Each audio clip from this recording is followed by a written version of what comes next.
Welcome back. You know, our MRC College Unbound series has learned valuable facts about Karl Marx and collectivism. We've seen Marx's racism, his inversion of merit-based fairness, his turn away from natural rights and self-ownership, and his embrace of identity politics and perpetual predation. It's all ugly and evil.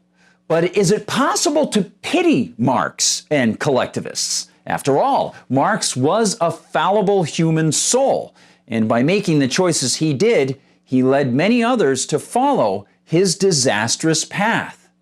Let's investigate that right now.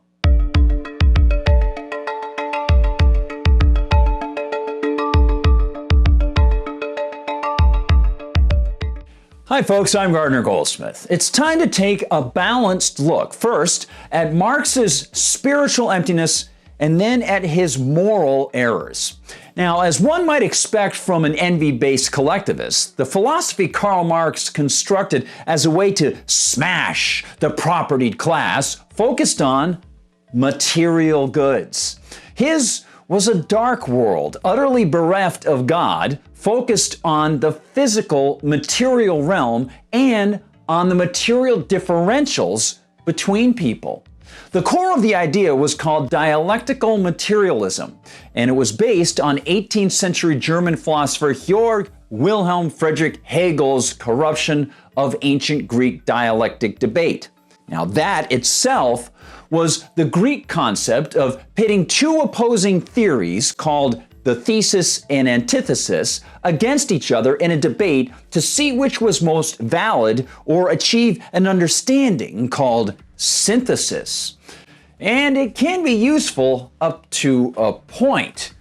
But the idea of synthesis contains certain dangerous assumptions, and Hegel applied the dialectical process to worldviews, incorrectly assuming that the nature of man was ever-changing, and that every worldview contained inherent contradictions that could be combined with other philosophies. This, in turn, was adopted by evolutionists and materialists like Marx to claim that history itself was evolutionary and was a series of dialectical battles over, you got it, material power.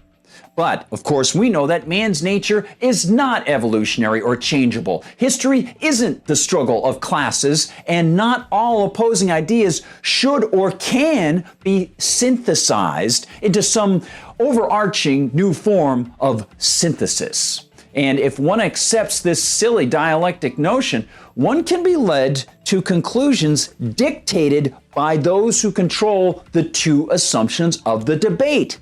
If one accepts the idea that history can be viewed in the evolutionary process of dialectical materialism, one binds himself to two poisonous presuppositions. The first is that the corporeal soul is an irrelevant illusion, and the second is that history is the march of an underclass material struggle against the upper class. And this is what Marxists constantly claim. They even claim that the class concept applies to America, even though America never had classes since, like the word bourgeoisie, the term itself is based on royal peerage, and the US never operated under any royal peerage model. But we have to hold on here. Could it be that despite being toweringly wrong about the spirit, about the Industrial Revolution, about private property and free trade and individual will, Marx had the kernel of a point about exploitation that happened to resonate with many folks of his time? Folks who had some justified gripes against even many private business owners mistakenly labeled bourgeoisie? In fact, to a very limited extent, he did.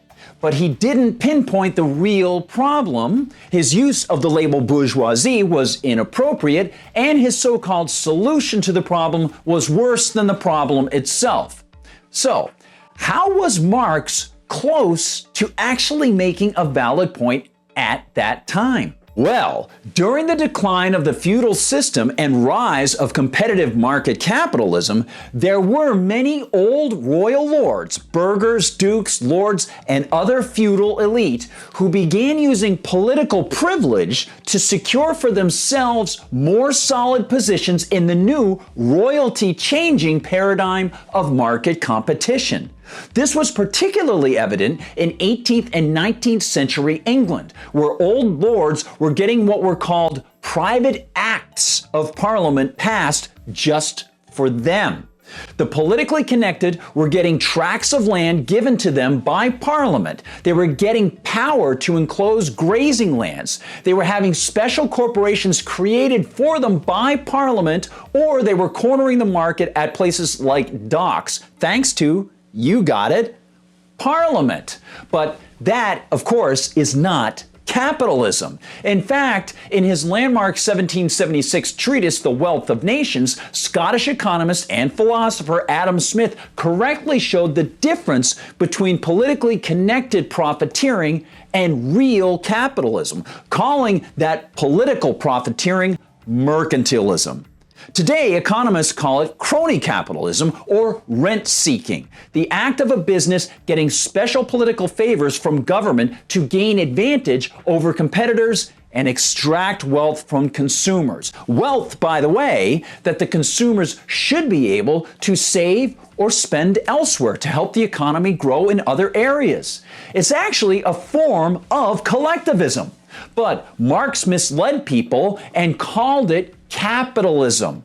And if one were to ask many leftist Americans today, they would eagerly call it capitalism as well and cry for so-called reform mandates from the government, the very entity that creates the crony problem in the first place. We have to remember this important Marxist misdirection. One doesn't fix a problem of special favors handed out through political privilege by mislabeling it and expanding the power of the polis to hand out political privilege. And one doesn't improve people's lives by misdiagnosing the problem, calling real, honest free marketeers the bourgeoisie, and then putting further shackles on free trade. And how does Marxism collectivism shackle free trade? We'll lay it out next time as we explore the economic fallacies of the system and see the seeds of economic destruction that have brought about the deaths of millions. Right now, I hope you'll check out our quiz and see what you can learn to tell your friends. By quizzing yourself, it helps you remember and it helps inspire people to talk to their friends and see how well they'll do. Become an expert on Marxism collectivism, because we need you in the fight for wisdom and freedom right now. I hope you like what we're creating. This new endeavor is designed for you, and I hope you'll link through to the official site and sign on.